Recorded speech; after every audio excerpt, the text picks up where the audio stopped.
I met Wit on a Tuesday that smelled like rain. The sky had been sulking since dawn, low, gray, undecided. The kind of weather that made my small used bookstore on the edge of town feel like a warm breath. A place people stumbled into without meaning to, and then stayed longer than they thought they would. The bell above the door gave its tired jingle, and there he was. So undeniably present. He stepped in like someone entering a memory, slow, careful, almost reverent. Forest green corduroys, mud-streaked at the cuff. A sweatshirt faded soft with age, clinging just right to a body that looked like it had done more building than resting. His hair was damp, curling at the ends. In one hand, a folded map, in the other, a cup of something that fogged his glasses as he inhaled. If you're watching this, it means you found your way into something tender, aching, and electric. A story that burns slow, but leaves a lasting heat. This isn't just about desire, it's about love, about trust, about the things we surrender in silence, and the words we wish we said out loud. So please, before we dive in, like this video, subscribe, hit that bell so you don't miss what happens next. And in the comments, tell us where you're watching from. I want to hear from you. We want to build a space where stories like this matter, where people like us feel seen. You'll feel so good being part of this journey, and honestly, you'd feel bad missing it. Trust me. Now back to the story. He glanced around, then looked straight at me. Do you have anything by James Baldwin? His voice was deep, a little rough, like gravel underwater. I stared at him a second too long before I replied, Depends. Are you lost? A smirk tugged at the edge of his mouth. Not flirtation, something else. A dare to notice him properly. That's how it started. We didn't flirt. We listened. Over the next week, he came back 4 times. Always just after lunch.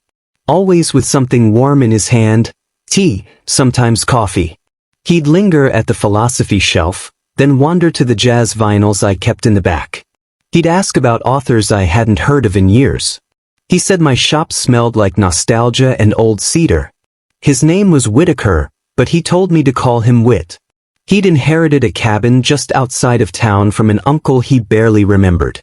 Said he was staying for a few months to get his head clear, though he never explained what from. I didn't push. I told him my mother raised me on vinyls and poetry, that I had moved to this quiet town in search of peace and maybe a little forgetfulness of my own. We didn't talk about our pasts, not directly. Just shared things sideways, like shadows cast on the wall. But it was enough. More than enough. The first time he touched my wrist, we were laughing about a line from Giovanni's room. He reached over to show me something in the margin of the book he was holding, and his fingers brushed mine. He didn't pull back. Neither did I. It felt like permission. 2 weeks later, he chose the safe word. We were sitting on the steps outside the shop. It was dusk. The world smelled like chimney smoke and pine. We were talking about trust, what it meant, how it could be fragile, sacred, misused. He said, Locust. I blinked. That's your word. He nodded. They're loud, but no one really listens to them. I didn't ask what he meant. I just wrote it on a small, yellow post-it and tucked it into my wallet. It felt like holding a secret too important to speak aloud. He never used it. Not once. There's a kind of love that builds in silence. That was Wit. Not fireworks. No declarations. Just 1,000 moments stitched quietly between us. Laughter in the aisles, fingers brushing across spines of forgotten books, shared glances that held too much. We didn't kiss the first night we slept in the same bed. We'd gone out to the cabin. His place, hidden in the pines where the sky felt closer. The fireplace spat out gentle sparks, and we talked for hours. About jazz. About places we'd never been. About the kind of loneliness that can settle into your bones without ever announcing itself. By morning, the windows were bruised with violet. He rolled over and tucked his knees into mine like we'd done it 100 times before. When I reached out to touch his back, just the space between his shoulder blades, he didn't flinch. He sighed. That's when I knew. Wit had scars. Not the kind you see. Not the kind you explain. He hated bright lights.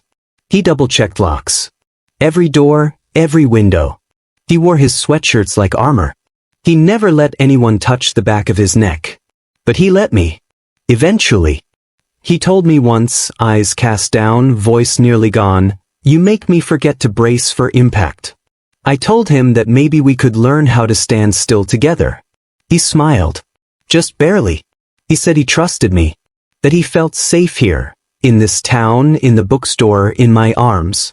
The irony wasn't lost on either of us. The safe word, meant to protect him, was never used. Not because he didn't remember it, but because he never needed to say it. Not with me. And still, every time I saw that yellow post-it in my wallet, I remembered the weight of his trust. Not something fragile. Something earned. Every day with Wit felt like discovering new pages in a book I was certain I'd already finished, only to realize it had chapters hidden in the margins. Moments I hadn't noticed at first. Lines that read differently under softer light. He never arrived loudly. He moved like someone trying not to disturb a bird resting on his shoulder.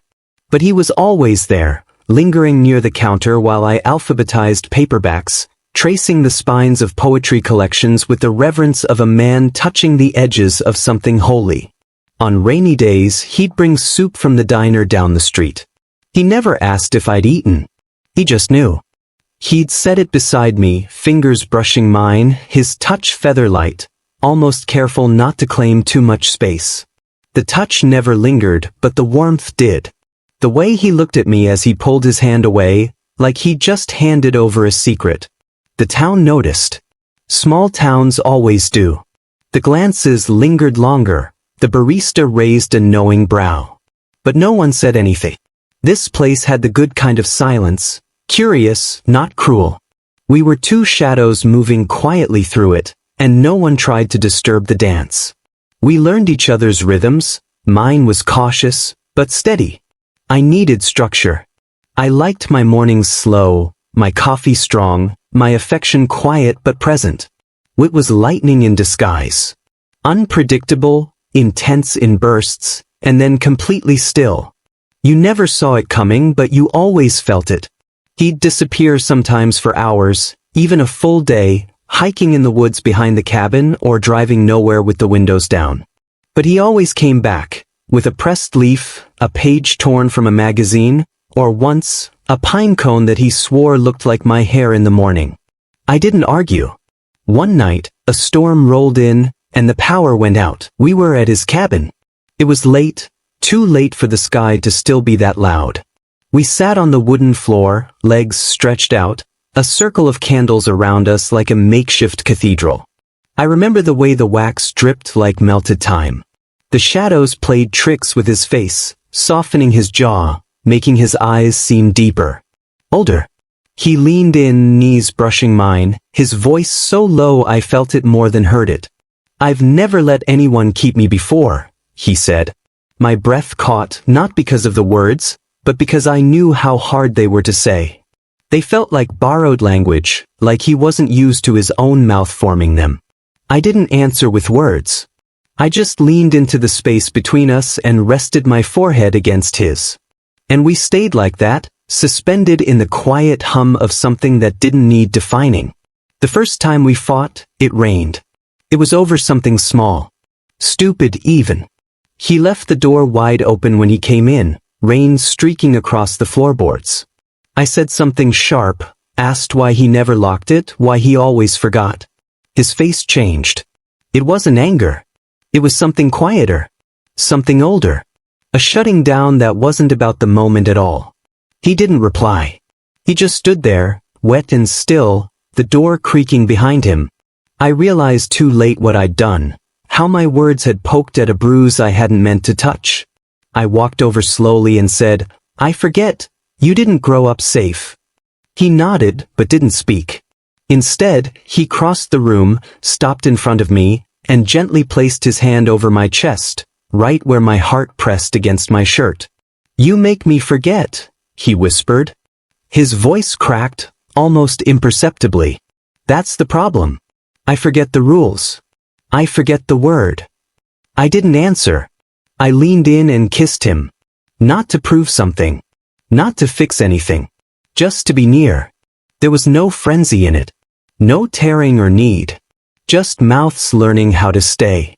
How to be soft. How to mean it. The candle on the windowsill flickered. Outside, the storm softened. Inside, he melted just enough for me to hold. Behind Whit's cabin was a moss-covered slab of wood half buried in the ground. We'd passed it dozens of times without noticing, thinking it was just an old bench or the remnants of some forgotten fence. But one Saturday morning, when the air smelled like pine needles and the world felt unusually still, he knelt beside it and knocked. It echoed. A root cellar. The door groaned when we pulled it open, resisting like it hadn't been touched in years. The hinges complained, and the scent that rose from beneath was thick with damp earth and something faintly sweet, like history trying to exhale. We climbed down slowly. The air was cooler. Almost sacred. Inside were shelves lined with mason jars, peaches suspended in syrupy amber, rows of dusty green beans, cloudy pickles. But what stopped us were the boxes in the far corner, metal tins and cigar cases, one of them overflowing with old, yellowed journals. We sat cross-legged on the concrete floor, fingers smudged with dust, and read page after page as the hours slipped by unnoticed.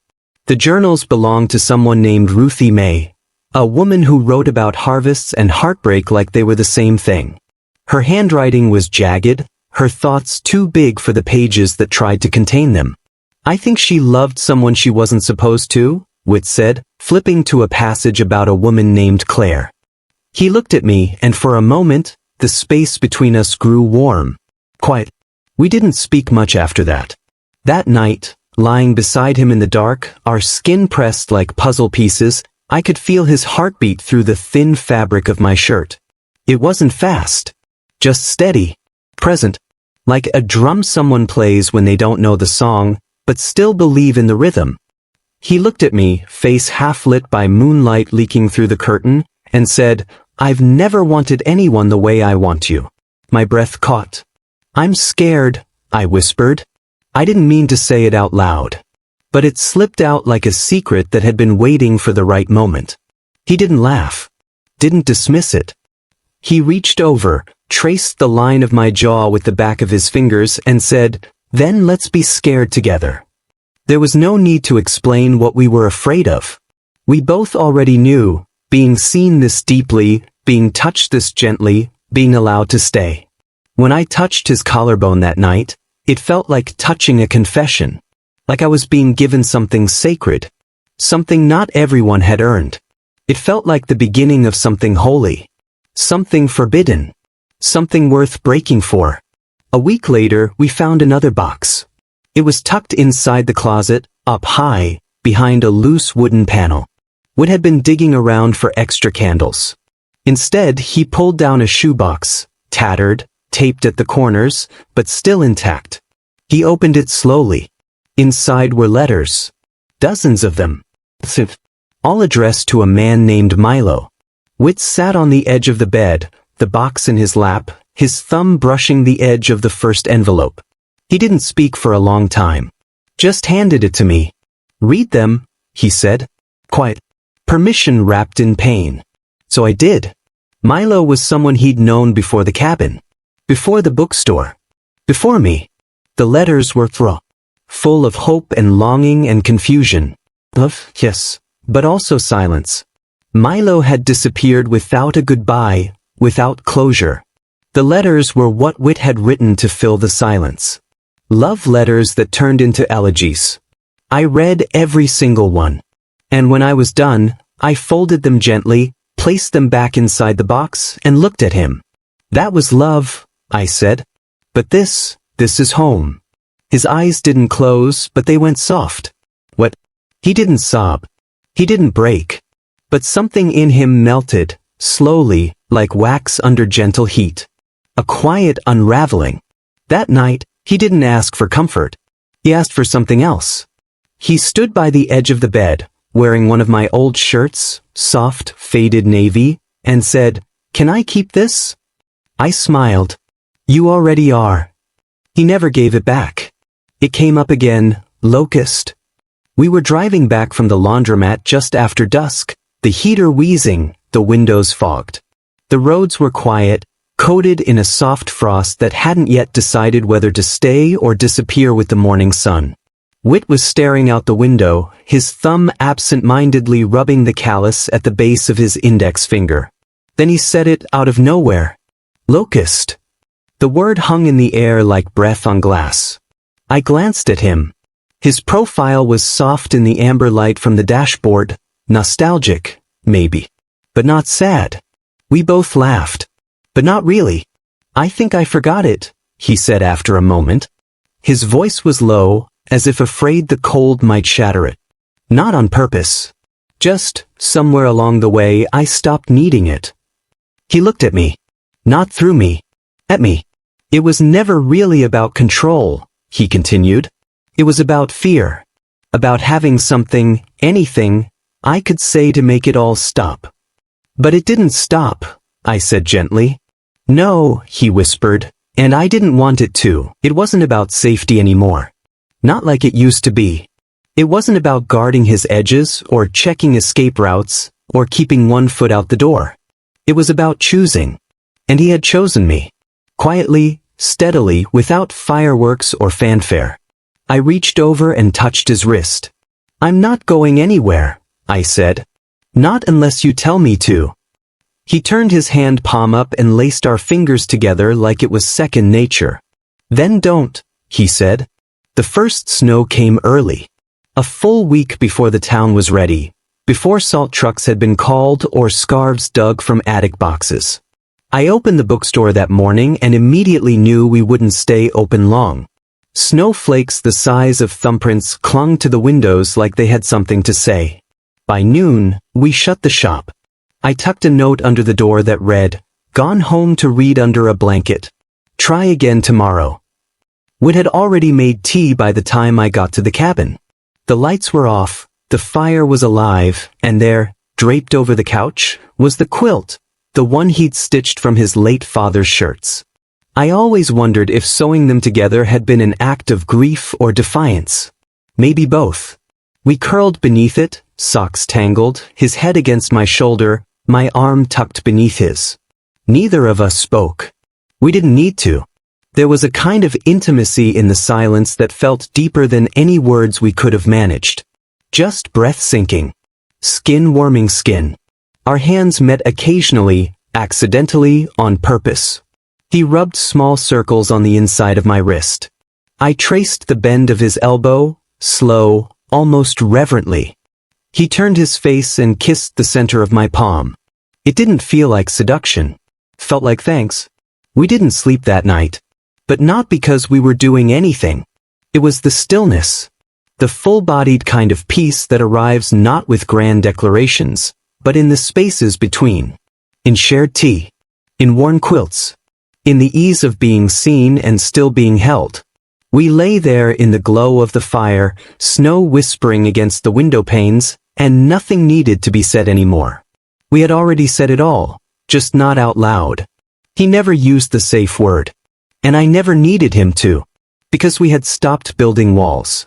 We had started building a life. If this story made you feel something, anything, please, like the video. It helps us keep telling stories that matter. Subscribe to the channel, hit the notification bell, and drop a comment.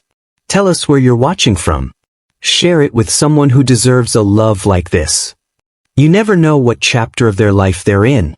Let's remind them, intimacy doesn't have to be loud to be unforgettable.